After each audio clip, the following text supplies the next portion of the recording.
Okay. So guys, let's start with the session. So finally कल CET है, किसी का परसों, किसी का 2 दिन बाद. But the one point being the same, that everybody is stressed as hell. And I just want to tell you that what are you going to follow throughout. So I'm not going to tell you that ये पढ़ लो वो पढ़ लो. मैं तो in fact बोलता हूँ कुछ मत पढ़ो. At this point, even if your exam is on 24th, don't study anything. Only if your exam is on 25th, थोड़ा बहुत कल मैथ्स रिवाइज कर लेना, उसके ऊपर कुछ मत करना. 24th को तो कुछ भी मत करना. I'm going to tell you basically, समझो अगर तुम्हारा कल एग्जाम है, what you're going to do now till your exam starts and ends. A very strong suggestion for all of you. Again, a suggestion, you might agree or disagree with it, but this is something that I have seen that students screw up because of. And you yourself don't want to make tomorrow's day a bad day for yourself. And that means, see, there are 3 things that will change tomorrow's day. One, तुम्हारा exam अच्छा है बुरा जाएगा, तो दिन अच्छा जाएगा बुरा जाएगा. No matter what, you are going to remember the day, because तुमने literally महीने इसके लिए मेहनत की है. Second, you will start regretting what you did before the exam, thinking that अरे ये हुआ इसकी वजह से, ये हुआ इसकी वजह से गलत गया. You will start, it is like you know, during a breakup है ना, सब अच्छे लगते हैं. Like before a breakup सब अच्छे लगते हैं. गर्लफ्रेंड बहुत अच्छी लगती है, बॉयफ्रेंड बहुत अच्छा लगता है, बाबूशोना अच्छा लगता है. But then once the breakup happens, you start thinking, देखा वो पहले से वो उसकी चीज टॉक्सिक ही थी.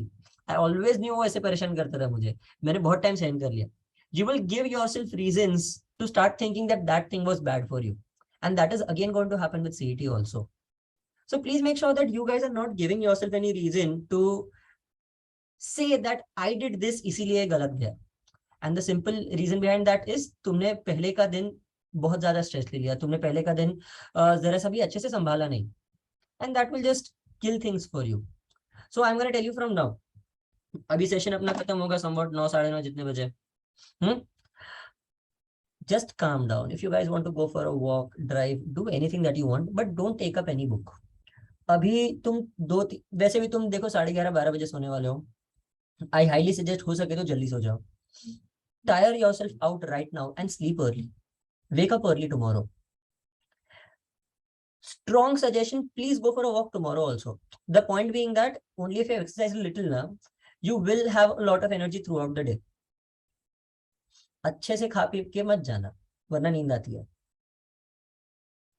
Have as little food as possible, and just before your exam starts ना, have some food. मतलब एग्जाम के ऑब्वियसली तुम लोग सब 1 घंटे 1.5 घंटे पहले तो सेंटर पहुंचने ही वाले हो. इंडियन मेंटालिटी के थोड़ा पहले ही पहुंच जाते हैं. So have some food there, keep having water there, and the few things that you are going to take care of now from now.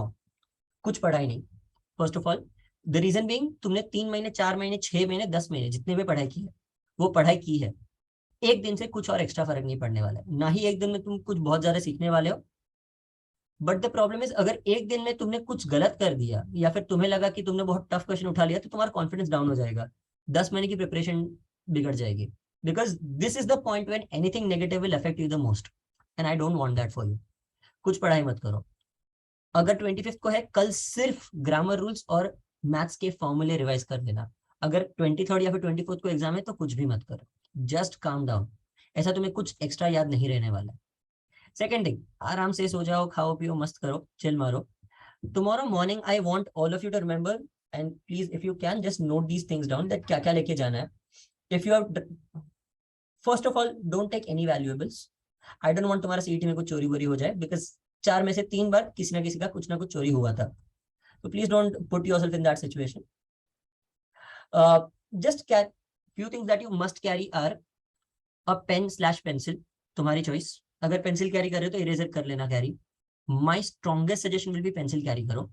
Strongest suggestion, pencil 1-2 carry करो.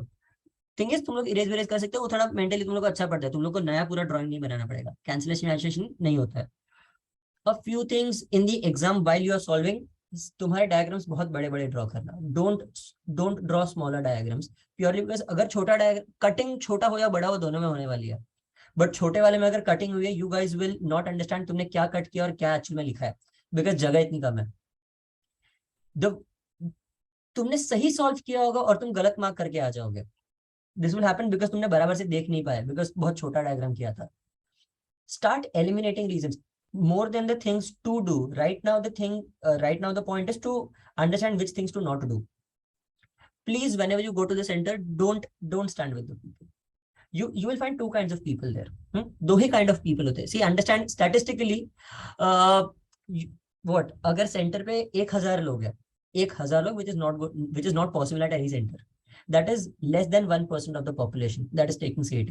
0.67% population है, 1.5 लाख समझ के.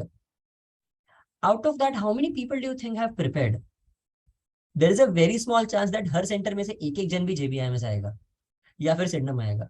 अगर सिर्फ सेंटर्स को काउंट कर लें तो वहां पे तुम्हारा JBIMS, सिडनम और वेलिंगटन तीनों का सीट्स खत्म हो जाएगा अगर हर सेंटर से एक जन को उठा ले तो. So there is a high chance that the people around you are actually dumb. Yeah, I was going to say something else, but छोड़ो. The people around you are dumb, and by dumb I don't mean that they are mentally retards. I'm just saying that they are not prepared and they are not in the right mental state. दो kind of लोग होंगे, एक जो last minute तक revise कर रहा है. Problem being वो लोग ऑलरेडी एग्जाम में पहुंच रहे हैं गर्म दिमाग से, थके हुए हैं. They are as soon as the exam starts going to screw up. Because क्या होगा एग्जाम के पहले, बिकॉज उन्होंने इतना ज्यादा पढ़ाई किया है, 1 घंटे का ब्रेक होता है where you are just going to sit in the seat. उस टाइम पे you are going to obviously look around. There will be stressed people जिनकी बहुत ज्यादा फटी हुई है. And the other kind of people are, जो तुम्हें नीचे मिलेंगे सेंटर पे, the people who are very very confident that उनका होने ही वाला है. I love the statement that the more you learn, the more you know that you know very little. जिन्होंने सच्ची पढ़ाई की है उनको पता है that there is no guarantee that तुम्हारा होने वाला है. The only people who are very very confident are the ones जिन्होंने थोड़ी पढ़ाई की है. Okay, but थोड़ी पढ़ाई की है. Try to stay away from them. क्या होगा? Either they'll rub off on you and you will start getting overconfident, or the second thing, you will start getting underconfident. Shit, इसको इतना आता है, उसको एक्चुअली में आता नहीं है, उसको सिर्फ जताना आता है that उसको आता है. The point being, as I said, if you have genuinely prepared, you are probably the only person out of that center जिसको JB लगने वाला है. JB, वेलिंगटन और सिडनी. बाकी लोगों को देख के कुछ फायदा नहीं है.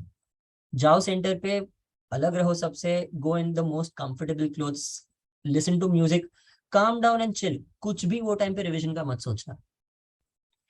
अगर तुम्हारा सेकंड स्लॉट है CET का, मतलब 23rd को, कल 2 बजे का स्लॉट है, सिर्फ पहले वाले बैच वाले को पूछ लेना दैट जंबल आया था कि कैसे आया था, एंड पजल्स जंबल थे या पजल्स एक साथ आए थे, बस उतना ही पूछना है.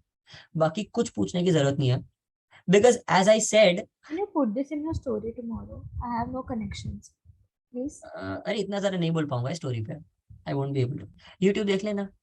यूट्यूब पे मेरे ख्याल से कितना नहीं, रिकॉर्डिंग नहीं, टाइम भी नहीं दिख रहा है. कि पेपर आपने बोला ना सेट वाला है. हाँ, दैट, अरे I will be in my office यार. So I won't be able to give any updates. Yeah. तो इतनी बात समझ लो that is all you need to ask. बाकी as I said, तुम सेंटर में अकेला आदमी हो जो JB जाने वाला है. तो तुम अगर JB ग्रेड के पर्सन हो, you won't ask the सामने वाला person who is a I don't know some Nathumal Thotumal college grade कि पेपर कैसा था. उसके लिए पेपर बहुत टफ था, तुम्हारे लिए नहीं. Okay. But hearing that the paper is tough is going to make it tough for you also, because you'll already go primed that अरे पेपर टफ है या फिर क्वांट्स टफ है, और तुम क्वांट्स उठाओगे नहीं, जबकि क्वांट्स शायद तुम्हारे लिए इजी होगा. तुम्हारा प्रिपरेशन किसी के प्रिपरेशन जैसा नहीं है. Your strategy will not be the same strategy as anybody else's. You need a different strategy. You need a personalized strategy. YouTube पे strategy की वीडियोस देखना बंद कर दो. Okay? Ashish, you have something to say? या अगर ऐसा पता चले कि पेपर टफ आ रहा है तुम्हारा तो खुश हो जाओ, क्योंकि अगर तुम्हारा पेपर देते टाइम भी खुश मतलब टफ लगने लगा तुमको तो नॉर्मलाइजेशन में तुम्हें एडवांटेज मिलेगा. और अगर तुमने जेन्युइनली पढ़ाई की है और तुम्हें पेपर टफ आ रहा है तो तुम्हें पढ़ाई का फायदा मिलेगा. अगर पेपर सिंपल आ रहा है तो जिन्होंने कम पढ़ाई की ना उनका भी वो क्वेश्चन सही आएगा, तुम्हें पढ़ाई का एडवांटेज नहीं मिलता फिर. तो बी हैप्पी कि नॉर्मलाइजेशन में एडवांटेज मिलेगा और पढ़ाई की है तो फायदा होगा. अगर स्कोर तुम्हें तुम्हारे हिसाब से कम आ रहा है, ऐसा लग रहा है पढ़ाई करने के बाद भी, तो ये समझ लो कि बाकी दुनिया का तुमसे बहुत कम स्कोर आएगा फिर. देखो CET में तुम्हें 2 मार्क में भी JB मिल सकता है यार, 200 में से, अगर बाकी सबको 1 मार्क है तो. समझ रहे हो? So it doesn't matter. It's a competitive exam. That's the beauty of it. Percentages don't matter here. My favorite chapter, which matters the most. Yeah, anyway. So yeah, these are a few things that you guys need to remember. Center में तुम pencil लेके जाना. Please carry a sketch pen. please carry a sketch pen for all the abstract questions and for questions where you can eliminate stuff. Sketch pen please अपनी screen पे, laptop की screen पे, phone की screen पे check करें erase होता है या नहीं उंगली से, वरना वो सेंटर का सुपरवाइजर तुम्हारी वाट लगा देगा. डोंट आस्क द सुपरवाइजर पहले ही दैट सर मैं स्केच पेन यूज करूं चलेगा, नहीं. यूज कर लो, अगर नहीं चलेगा तो वो रोक लेगा तुम्हें. समझ रहे हो? There is a chance that you guys are in the exam, तो वो तुम्हें कुछ ज्यादा बोलेगा भी नहीं. अगर वो बोलेगा तो बोलो अरे सर इरेज हो जाएगा, टेंशन मत लो, रुमाल रखना साथ में, सर इरेज हो जाएगा. Don't worry. If you don't ask the question is always no. Same logic, if you don't try तो नहीं होने वाला, बट अगर चल गया तो तुम्हारे लिए फायदा है ना. That's it. Rishikesh, ask it out. हाँ, एक्चुअली जो अभी आशीष सर ने बोला ना, उसमें मुझे एक ऐड करना था. अगर पेपर टफ आएगा ना, जिसने मेहनत की है वही आगे आएगा. वो हर बार होता है यार, मतलब नहीं मतलब ये होता सी है. तुक्का मारेंगे ज्यादा. मतलब इजी रहेगा तो मतलब जिसने कम पढ़ाई की है ना, तो उनका भी स्कोर ऊपर ही आना है. लेकिन अगर पेपर टफ रहेगा तो जिसने मेहनत की है तो वही, मतलब जिसने इतने आज से एफर्ट्स पुट किए उसको ही मतलब ये आएगा ना. बेसिकली मुझे सबसे ज्यादा परेशानी उन लोगों की होती है कि जो बोलते हैं मैंने कुछ ज्यादा पढ़ाई की नहीं, लेकिन देखो मेरा मार्क्स तुम्हारे जितना सेम है. तो सबसे ज्यादा दुख उसको होता है जिसने 4 6 7 महीना डाल के पढ़ाई की है. एक्चुअली यही खराब But चीज है. but you know what? The reason why the other people जिन्होंने नहीं पढ़ाई की they get marks is because, and this is something that I'm seeing this year also. People who are repeaters ना, जिनको last year 95, 96, 97 परसेंटाइल आया था, first attempt था, उन लोग को इस बार उससे कम मार्क्स आ रहे हैं. Many of them. The reason being that they were last year so carefree because वो लोग तब क्या करते रहे, अरे मुझे नहीं आता तो छोड़ना, मेरे को नहीं आता, जो आता है मैं वो करूंगा. बिकॉज उन्होंने 200 मार्क्स जितना पढ़ा ही नहीं था, क्योंकि उन्होंने कुछ नहीं पढ़ा था, तो उन्होंने वही देखा जो उनको आता है. एंड देखो कुछ ना पढ़ के भी उनको 95 96 परसेंटाइल आ गया, मतलब 94 93 मार्क्स आ गए. So that means that if you are taking anything positive from them, it has to be what, it has to be that जो आता है वही सॉल्व करो. एंड द फैक्ट दैट अगर उसने पढ़ाई नहीं की है उसको स्टिल आ रहा है, तुमने पढ़ाई की है, you have studied, so if you follow the same logic you must score more. You are going to leave the topics that you don't know outright. Upfront छोड़ दो उसको. Don't even try it ना. देखो कितने topics होंगे जो तुम्हें नहीं आएंगे, 200 में से 60 मार्क का नहीं आ रहा है ना, छोड़ दो. अगर तुम बाकी का 140 भी सही कर रहे हो तो जे भी गारंटी है. That's the point. Okay? Understand this logic very very well. It is a competitive exam. कोई 100% मार्क्स लाने तुम्हें नहीं बोल रहा है. Yeah. And during the paper, please make sure that you guys paper के पहले ही वॉशरूम जाके आना. पेपर के टाइम बहुत लोग अनॉय होके वॉशरूम जाते हैं. Paper, as I said, use a lot of papers. It's absolutely fine. Use a lot of papers. Keep things segregated. Exam के टाइम वो फालतूगिरी नहीं होने चाहिए, अरे ये मेरे कौन से पेपर में लिखा था मैं ढूंढने बैठूं, नहीं, या फिर ये पेपर में कहाँ लिखा था. Keep things segregated. जो चीज वो तुम्हारा नंबर्स वाला शीट है, एबीसीडी, नंबर्स, फ्रैक्शंस, रेसिप्रोकल्स, वो सारी जो चीजें तुमने लिखी हुई है, पेपर के स्टार्ट में रेसिप्रोकल सारे लिख देने हैं, एबीसीडी पूरा लिख देना है, एबीसीडी विद द नंबर्स पूरा लिख देना है, 2 के powers up till 2 raise to 15, 3 के powers up till 3 raise to 10, and तुम्हारे फैक्टोरियल्स अप टिल 7 फैक्टोरियल. ये सारी चीजें लिख देना पेपर पे, सो दैट कभी भी ये पेपर में आएगा तो तुम्हारे काम आ जाएगा. अगर लिखना है, अगर बहुत टाइम है और चुल मची है, तो 15 तक की क्यूब्स लिख देना, उसके ऊपर कुछ मत करना. ओके, आई अंडरस्टैंड एग्जाम के टाइम बहुत अलग अलग चीजें करने का मन होता है, but the worst thing that you will do is look around two other people. They will be stressed, and I am telling you, they will be stressed. Right now, even in the session, there are 150 people, which is what, like 0.001%. So if you guys are following it, there is still a better chance of you getting into JB than everybody else. समझ रहे हो? Yeah. Exam के बाद please don't stand around and start looking at all those analysis videos. वो interview देने मत बैठना. Ruin it for others ना. Why are you telling them? Competitive exam है ना. Don't tell them paper कैसा था. Keep it to yourself. Okay? मुझे don't tell it to others. See, understand. I'm not saying it with that intent. The point being that if you guys start discussing, it's always a thing. If you're trying to do something new, new and good, don't tell others. People ruin things. Similarly, if you have taken the exam, तुम बाहर आके discuss करोगे, बाकी कुछ नहीं होगा. देखो result तुम्हारा चेंज नहीं होने वाले, वो सब तो ऑलरेडी हो चुका है. बाहर आके समझो, अगर तुमने कुछ गलत किया है, तुम्हारा पूरा महीना बिगड़ जाएगा. जब तक रिजल्ट नहीं आएगा, यू विल बी स्ट्रेस्ड. मत डिस्कस मत करो, एनालिसिस वीडियोस मत देखो. That is not going to change anything. And understand these analysis videos are by whom? The teachers. Teacher का एनालिसिस और तुम्हारा एनालिसिस अलग होता है, उसका लेवल अलग है, तुम्हारा लेवल अलग है. इफ यू चेक हिस्टोरिकल, मैंने 4 बार सीईटी दिया, एक बार कोई भी classes, no matter what classes you name, किसी का भी एस्टिमेट सही नहीं हुआ है दैट जेबी का कट ऑफ क्या होने वाला है. And what they very smartly do is they tell you that ये रेंज में आएगा, एंड द रेंज इज 135 से 142 के बीच में आएगा. अरे वो तो हर बार होता है यार. So they are not telling anything new, they are telling the same thing, but वो लोग सिर्फ बात घुमा घुमा के तुम लोग को बोल रहे हैं. So please don't fall into that trap and don't think that अरे मेरे सेट में तो ये टफ था, मेरे सेट में ये टफ था, मेरे सेट में नॉर्मलाइजेशन होगा. कुछ फर्क नहीं पड़ता. Nothing is going to affect you at that point. Okay? ये सारी चीजें बस ध्यान रखना. Apart from that, if you have any questions, then please go on and ask me.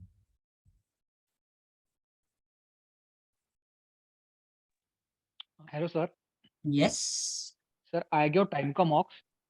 So my average score was last 3-4 mocks का around 142 के आसपास था.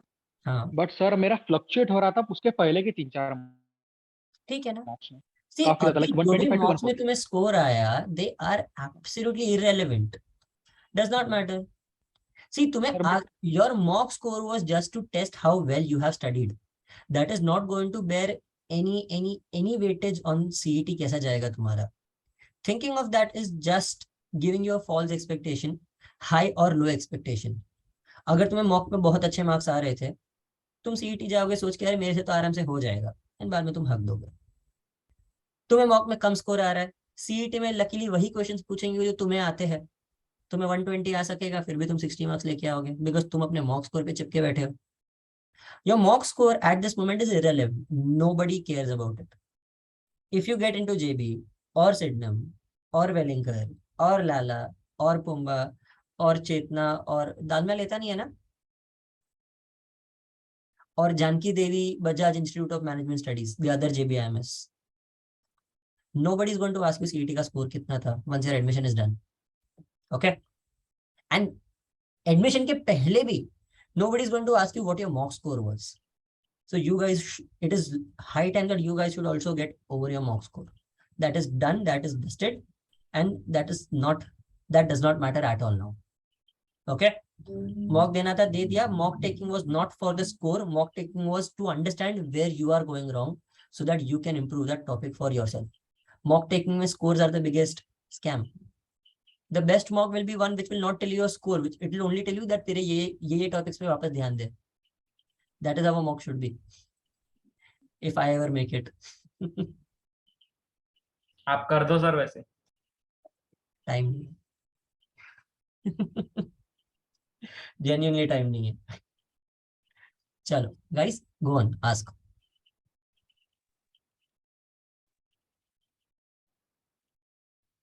Somebody is asking in the chat, which college can we consider apart from JBIMS, Simsri and Wellinger? None of them. The answer is none of these. See, I understand, guys, it is absolutely useless. I'm telling you genuinely, it is absolutely useless. I have students who have gone to those colleges and deeply regretted. I have friends who have gone to those colleges and right now are not earning even half of my package, although they started working like 4 years ago. समझो, तुम जाओगे, तुम्हारी अभी I guess PGDM Welingkar की fees 13 lakh है या 13 lakh. A student paid 10 lakh, took 10 lakhs का loan. उसका इन हैंड पैकेज आने वाला है 7 लाख जितना, 6 लाख जितना इन हैंड पैकेज आने वाला है उसका. That is the average in hand package. Average, उसके ऊपर भी उसके नीचे भी हो सकता है. ऊपर हुआ तो नसीब. बट अंडरस्टैंड दैट उसमें से कितना पैसा तो ऐसे ही डाल देगा यार. What is the use. And 6 lakh अगर तुम फिक्स्ड पैकेज कमा रहे हो, मतलब महीने के कितने हो गए 50,000. तो उससे अच्छा अभी 30,000 से चालू करो ना. 2 साल MBA मत करो. 30,000 से तुम एटलीस्ट 40,000 तो पहुंच जाओगे. उल्टा जो तुम 13 लाख डाल रहे हो ना फीस, वो 13 लाख मार्केट में इन्वेस्ट करो. आशीष कितना आता है? 10%? 15 हो जाएगा 1.5 साल में। फिर हाँ। ट्रैक्टर के शोरूम का डाउन पेमेंट डाल दो, कोई छोटा सिटी पकड़ो, ट्रैक्टर का शोरूम डाल दो, वहां से फिर लोन का एक्सटेंड करके रियल एस्टेट में इन्वेस्ट करो, 5 साल में करोड़पति। क्या ही। लो, और जॉब से तो करोड़पति बनने से रहे, स्पेशली ये सब कॉलेजेस से। So please make sure that you guys don't settle for it. And trust me, there are more. Today, in fact, I really, somebody put up that story. I don't know how many of you follow me on Insta, but मैं Insta पे वो ask me anything वाले questions डालता रहता हूँ stories पे. Somebody asked me in a very smart manner that, sir, were you bullied for taking, because you had taken 4 attempts? I had a very nice answer. I have seen that. Yeah, I had a very nice answer to it, that I was not bullied at all, because देखो जेबी में है ना, मैं अकेला नहीं हूँ। जेबी में हमारे बैच में 17 या 19 लोग थे जो फर्स्ट टाइम में आए थे, बाकी सब रिपीटर्स थे। एंड एक रिपीटर वो 1 साल डाले या 4 साल डाले, उन सबको पता है दैट कितना टफ होता है 1-1 साल डालना। एक बार रिपीट किया ना, बाद में तुम 4 साल डालने वाले को ज्यादा रिस्पेक्ट करोगे। And that is what I got. You guys will be respected purely because, समझो अगर तुमने 2 साल रिपीट किया और तीसरे साल तुम्हारा हो सकता था, तो तुमने 2 साल वेस्ट कर दिए। तुम समझ रहे हो? और एक Your- बात, अगर नहीं हुआ तुम्हारा, तुमने दूसरे कॉलेज में एडमिशन ले लिया, तो जैसे हर साल सिडनम वाले 10-15 बच्चे करते ही हैं, रिपीट करो कॉलेज करते करते, बट उस पर डिपेंडेंट मत रहना कि हो हाँ। जाएगा। बिकॉज ये अंडरस्टैंड, यहाँ पे तुम लोग ने 100% एफर्ट डाला है और फिर भी नहीं हुआ, वहां पे तुम 50% एफर्ट डालोगे, बिकॉज कॉलेज में ध्यान जाता है, मतलब देना पड़ता है भाई, असाइनमेंट्स में ध्यान देना पड़ता है। 50% एफर्ट में क्या कर लोगे guys? It's tough, it's very very tough. वरना क्या होगा, the risk is very high, the problem being that, समझो अगर तुम्हारा जेबी नहीं हुआ next year, you have also screwed up your education in that 1 year of your MBA, which will affect your final placements. समझ रहे हो? तो जेबी से भी हाथ धो बैठोगे, फाइनल प्लेसमेंट्स में भी तुम अच्छा वाला पैकेज नहीं ला पाओगे, बिकॉज तुम्हारे स्कोर्स खराब है या फिर तुमने कॉर्पोरेट कॉम्पिटिशन्स में पार्ट नहीं लिया। सो फायदा तो कोई तरीके से नहीं है अगर तुम कोई सेकंड ग्रेड कॉलेज ले लोगे, तो सिर्फ नुकसान ही है, छोटा नुकसान। Okay, who is a winner in a war? World war 2 कौन जीता? No one. One was a smaller loser, one was a bigger loser. वही लॉजिक है यहाँ पे, समझ रहे हो? Nobody wins in a war. Nobody wins by taking a second, unless you have a plan for a business which you put your heart into. Business कर रहे हो तो ठीक है, तो MBA करो ही मत। I don't know if you guys know or not, who is the owner of IMS? Don't know. IMS पता है ना, MBA का सबसे अभी टॉप ट्रेनिंग इंस्टीट्यूट है, मतलब सबसे ज्यादा वो लोग का ही मार्केट में बोलबाला है। ये ओनर रिकॉर्ड कर रहे हो क्या? हाँ हाँ, अरे नहीं, I am very respectful of that guy यार, मिस्टर कमलेश। अरे that guy is a BCom graduate, he has not done an MBA, but he knew what business he wanted to get into. उन्होंने बहुत बहुत मेहनत की यार, but see understand, without MBA India के आधे MBAs वो खुद निकालता है। So if you have a business plan, then don't do an MBA. If Sir, you don't, हमारा है business, we have a business, और आप शॉक हो जाओगे हमारा लास्ट ईयर का टर्नओवर देख के। अरे अच्छा, किसी को मत बोल, मुझे भी नहीं। People ruin things. नहीं मतलब I am proud of that because I हाँ, but even I am very proud of my turnover, but ठीक है, don't tell anyone anything. आशीष मेरे साथ काम करता है, मुझे अब तक नहीं पता आशीष ने मार्केट में कितना पैसा डाल के रखा है। अरे मैं उसको क्या कितनी बार पूछा मैं उसको। मैं छोटा सा गरीब आदमी, छोड़ दो।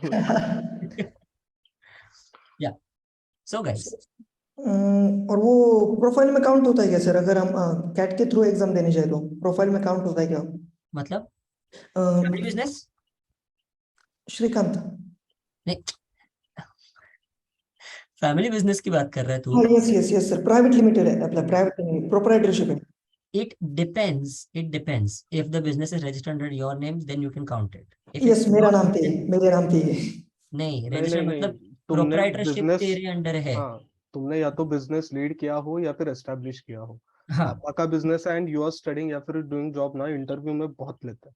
हाँ, तो वो लोग मार देंगे। मैं बता रहा हूँ, Like तुमने for खुद example, if I say Jigarsil Enterprises पापा का company, they will grill me on it. But if I say Crack Heritage मेरा company registered under my name, वो लोग पूछने की जरूरत भी नहीं करेंगे. They know that I have 15 answers to every question that they have. But मैं बहुत इन्वॉल्व रहता हूँ हमारे रीजंस में. यस ठीक सर. है. You can Doesn't- say this in an interview, but they will question you on it. They will definitely question you. Family Problem is business not है that तो तूने ज्यादा काम नहीं किया एडवांटेज है. नहीं मिलेगा. हाँ, ये याद the रखो. problem is that it's not that तूने काम नहीं किया है. The problem is that बाकी लोगों ने बहुत झूठ बोला है फैमिली बिजनेस के नाम पे, तो उसकी वजह से तुम्हारे भी वो लोग मारने की ट्राई करेंगे. हाँ बट प्रूफ तो बहुत है मेरे पास. I have lot of proofs. और सर है तो दिखा देना, बट अभी वो सब डिस्कस करके फायदा नहीं, पहले जेबी मिल जाए. Okay. And for all of you guys, यार तुम लोग क्या ये घड़ी घड़ी इस कॉलेज का प्लेसमेंट कितना हुआ, सर प्लेसमेंट में प्रॉब्लम आएगा, प्लेसमेंट में प्रॉब्लम आएगा. प्लेसमेंट में प्रॉब्लम आएगा जब प्लेसमेंट का सवाल होगा, प्लेसमेंट का सवाल होगा जब जेबी मिलेगा. I see so many student ask me, sir मेरा 12th में स्कोर कम है, सर मेरा ग्रेजुएशन नहीं है, सर मेरा गैप है, प्लेसमेंट में प्रॉब्लम होगा क्या? लेकिन डूड प्लेसमेंट ही नहीं होगा यार अगर तुझे एडमिशन नहीं मिला तो. What is the use thinking about placement? This is like thinking that अरे अगर मेरा कैटरीना के साथ झगड़ा हो गया ना, I will not like if she goes around with all these heroes. लेकिन नहीं होने वाला यार, पहले पटा लो उसको, बाद में ये सब सोचो. समझ रहे हो? So don't think of all these placements and all that shit. It's not for you right now. कोई भी कॉलेज में जाओ तुम्हारा प्लेसमेंट हो जाना है. At least if you are from one of the good colleges, placement हो जाना है. चैट जेबी में का बहुत अच्छा क्वेश्चन आया. एब्स्ट्रैक्ट में लास्ट के 2 ऑप्शन कैसे एलिमिनेट करना? करो ही मत, मार्क करके आ जाओ. आई सजेस्ट करो ही मत. Don't try to see, don't try to increase your score. There are a few topics like abstract हो गया, critical reasoning हो गया, there is vocabulary, there is data sufficiency, there is entire quants technical. Don't try to increase your score, try to decrease your time. CET is about MPM management. MPM अगर अच्छा कर लिया ना तो हो जाएगा. अगर टाइम रिड्यूस करोगे उन टॉपिक्स में जहां पे अक्यूरेसी तुम्हारा लो है, and by that I mean right होने का चांस 100% नहीं है, अगर तुम वहां पे ज्यादा टाइम डालोगे ना, तुम वो क्वेश्चंस को टाइम नहीं दे पाओगे जिनमें राइट होने का एक्यूरेसी 100% हो सकता है. समझ रहे हो? सीआर में तुम कितने भी अच्छे हो, गलती होनी ही है. हमने फॉर एग्जांपल इंप्रूवमेंट वीक लिया, मेरी भी गलतियां हो रही थी. मैं सिखाता हूँ यार, मैंने लेक्चर्स लिए उस पर, फिर भी मेरी गलतियां हो रही थी. No matter who you are, तुम्हारी मिस्टेक्स होने वाली है. तो उन टॉपिक्स को एक्स्ट्रा टाइम देके क्या फायदा है अगर वहां पे एनीवे तुम्हारा एक्यूरेसी 100% नहीं आने वाला. On the other hand, there are topics like LR puzzles, there are topics like DI, there are topics like quants calculative, there are topics like RC, there are topics like parajumbles, there are topics like grammar, जिसमें तुम 100% accuracy ला सकते हो. उन पे ध्यान दो ना. समझ रहे हो? चलो जल्दी आस्क योर डाउट्स भाई, जल्दी. हाँ, मेरा डिनर विनर सब बचा है. LR का डेटा सफिशिएंसी जो पजल का रहता है उसको कैसे अप्रोच करना? Try to, I suggest don't draw it as much as possible. जो ड्राइंग के बिना हो सके उनको करो. जो ड्रॉ करना जरूरी है, try also understand most of the times LR में you will have puzzles based data sufficiency और family tree based data sufficiency. अगर मुझे if there are 4 people, I know जिगर का relationship with भाविका, भाविका का with आशीष, आशीष का with Sneha. If there is some link that can be joined, only then I can find the relationship with Sneha. If there is no link, छोड़ दो, नहीं होने वाला है, cannot be determined from that. So try to use such ways in which you can understand कौन सी वजह से ये question solve नहीं हो सकता. Instead of, this is the logic that I tell in syllogisms, right? Syllogisms में don't try to find what is right. Try to prove everything wrong. Whatever you cannot prove wrong is your answer. That is the logic that I always tell in syllogisms. I guess सारे 120 वाले वही use कर रहे हैं. Wrong prove करने की try करो. Okay? ये बेसिकली ये रॉन्ग प्रूव करने का एब्स्ट्रैक्ट में भी चल जाता है, सीआर में भी चल जाता है. अपना डीआई सेट में अगर मुझे कुछ ऑप्शंस में 1-2 ऑप्शंस में ये हो रहा है तभी ये हो जाता है, या तो यूनिट प्लस से कर लेते हैं या फिर किसी और से. ये वही बहुत तो- काम की चीज है. Exactly. You always try to prove stuff wrong. In closed test, in fact vocabulary से ज्यादा तुम्हारा grammar काम आता है. Most people think that closed test is about vocabulary. No, it's about your grammar more. Because many times when the word obviously has to be, the blank obviously has to be a noun or an adjective, the options will have verbs, the options will have adverbs and something that is not possible to keep there. तो ये फायदा ही नहीं है वो देख के। ये बहुत इंपॉर्टेंट है। अगर तुम्हें किसी वर्ड का मीनिंग नहीं पता ना, तो एडजेक्टिव तुम्हारे ऑप्शन में एडजेक्टिव है या एडवर्ब है, ये एक बार देखना सीख लो। एडवर्ब वाले ऑटोमेटिकली कैंसिल हो जाएंगे। This is the reason that मैंने लिटरली, मैं ग्रामर बेसिक भी सीखा। I even teach in the lecture that noun क्या होता है, वर्ब क्या होता है, एडवर्ब क्या होता है, मैं वो सब भी सिखाता हूँ यार। क्योंकि तो वो सब जरूरी है। वोकैब कितना भी कर लिया तुमने, तो 2-3 क्वेश्चन आने ही है वोकैब हाँ, के, जो गंदे होने वाले हैं। जैसे हाँ। Last year there was this question 14 years को क्या बोलते हैं, या फिर something like that. how what is these many number of years called? Nobody knows यार। there is no use looking at that question or prying into it। छोड़ दो, आगे बढ़ो। ओके वो फोर्टनाइट को क्या बोलते हैं? 14 डेज, वही था क्वेश्चन, आई थिंक सो। नहीं, कुछ तो अलग ही था। yes, somebody has said quintessential, ऐसा कुछ तो था। yes, it was basically 140 or something which starts with a quint। याद नहीं आ रहा है मुझे। ओके तो गाइस जल्दी कोई भी डाउट है पूछ लो। अब you guys already know, you guys see biggest points, distress होके जाओ। अब पढ़ो मत, जितना पढ़ना था पढ़ लिया। अब पढ़ के फायदा तो कुछ नहीं है, नुकसान शायद हो जाए। समझ रहे हो? And at this point you can't afford थोड़ा भी नुकसान। एक मार्क भी इधर उधर, जे भी चला जाएगा हाथ में से। एक मार्क और उधर उधर, सिंडम भी चला जाएगा हाथ में से।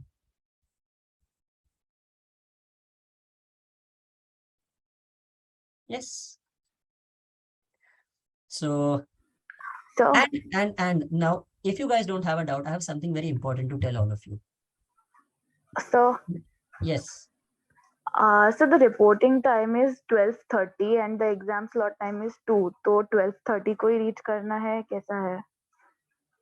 रिपोर्टिंग टाइम देते हैं 1 बजे आराम से पहुंच, टेंशन नहीं है। 12:30 को पहुंच रहे तो सेंटर में मत घुस जाना। I know everybody is going to try to rush to go into the centre, please don't do that. सबको लाइन आराम से अंदर जाने तो तुम लोग चल के आराम से जाना, धक्का मुक्की में मत जाना। एग्जाम टाइम 2 का है तो 1:30 के बाद सेंटर के अंदर नहीं लेता, ठीक है? तो उस हिसाब से हाँ, so you will be seated in your places 30 or 45 minutes before the exam starts. Okay, so they will start taking the students in 15 minutes before the sitting time। मतलब एग्जाम के 1 घंटे पहले, अगर 2 बजे का एग्जाम है तो 1 घंटे पहले सबको एंट्री देना चालू करेंगे सेंटर में। बिकॉज अंडरस्टैंड, पहले वाले बैच के स्टूडेंट्स भी निकलेंगे। 9 बजे रिपोर्टिंग है तो 10 बजे का एग्जाम है ना, सो 10 से 12 उनकी एग्जाम है। समझ रहे हो? 10 से 12 एग्जाम, वो लोग निकलते हैं, वो सब निकलेंगे, बैग्स लेंगे, सब निकलेंगे। उन लोग को ही निकलते 12:30 पौना 1 बज जाता है। तो तुम लोग को 1 बजे ही एंट्री मिलने वाली है। Okay sir. डोंट गो इन गर्दी, आराम से जाओ। गो लेट मतलब सबको अंदर जाने दो। Look at the monkeys, they will all rush inside, there is no use. ऐसा नहीं that जो पहले जाएगा उसको अच्छी सीट मिलेगी, नहीं, the seats are assigned. Okay Yes sir. So now the final parting statement that I want to give all of you. This is probably the best thing, the thing that I was the most excited about today. Understand that all of you have studied. किसी ने ज़्यादा, किसी ने कम.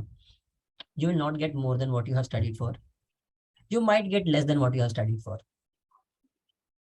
In either of the scenario, you guys must understand it is absolutely fine. It's an exam. Okay? The worst thing that can happen is you'll have to put in another year. अगर तुमने इस बार preparation नहीं अच्छा किया है, already accept it कि नहीं preparation मैंने वर्दी किया है। But the one thing that I don't want you guys to do is settle. I am telling you, I have lived by it, I have lived through it and it is definitely worth it. I don't regret a single day that I put in preparing. The only time then you will end up regretting is if you take any other college or if you do something that will not pay you enough for those 2 years. Understand, 2 साल का cost या 3 साल का cost. अगर 2 साल की बदले तुम 3 साल भी डाल रहे हो, दैट मीन्स 1 साल रिपीट भी कर रहे हो, the cost is 50% more, but the return will be much more than 50% more. Are you understanding? Just telling you, even if you take the average packages, हमारा all the top 10 colleges average fixed packages 18 से 22 के बीच में. On the other hand, just Sydenham, which is the second college in line, उसका भी average fixed package will be 9 से 10. You directly are getting a 100% jump. Okay. It is fine if you think that you have to take a year. Weigh all your chances and understand, लोग, if you decide to take a gap, people are going to tell you that अरे क्यों साल waste कर रहा है, ये कर रहा है, वो कर रहा है. But the same people will come back to you if you get a top college and tell you, अच्छा वो तूने एक साल लिया, तूने मेहनत की और you are at the position where you want to be. या फिर ऐसे कि हमें तो पता ही था तुम्हारा हो जाएगा. हाँ. So understand, you take a gap. Don't ask me how will I justify the gap. You yourself justify the gap. If you are asked in an interview that ये gap क्यों था, justify करो. You can say I was working for the college of my dreams. It is fine.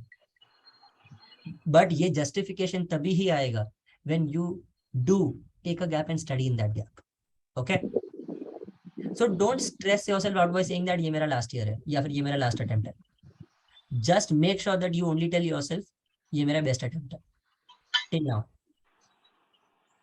Okay? और देखो, MBA करने का कोई age limit नहीं होता. तुम बाद में भी लाइफ में कभी भी कर सकते हो. तुम्हारा एज 55 रहे तो भी तुम जा सकते हो, 31 रहे तो भी जा सकते हो, है ना sir?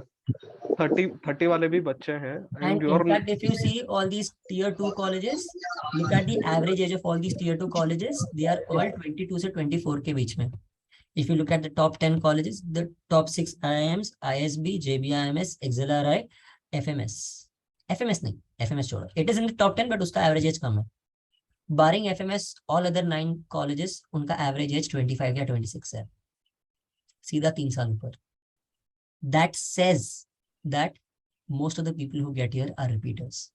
Singapore NSU average age 31 years old. NSU is one of the top 10 top colleges in the world. So understand, most of the people who get into the top colleges are repeaters. There is no shame in being a repeater. वो लोग literally understand the average age is 3 years higher. मतलब 3 साल repeaters भी हैं वहाँ पे. So don't worry about it. There is no shame in being a repeater if you are doing it for your own benefit. या बात यह है कि जो लोग अभी तुम्हें प्रेशराइज करेंगे सेटल करने के लिए, वो तुम्हारे लाइफ टाइम के स्ट्रगल में हेल्प करने नहीं आएंगे. तुम्हारे बड़ा फ्लैट लेना है तो उसका EMI भरने कोई नहीं आएगा. तुम्हें थार लेना है लेकिन तुम्हें ऑल्टो लेना पड़ रहा है तो पैसे देने कोई नहीं आएगा. तो सेटल मत करो. Okay? Always find an alternative. करते रहना. और मार्केट में ऑप्शन ट्रेडिंग में मत घुसना.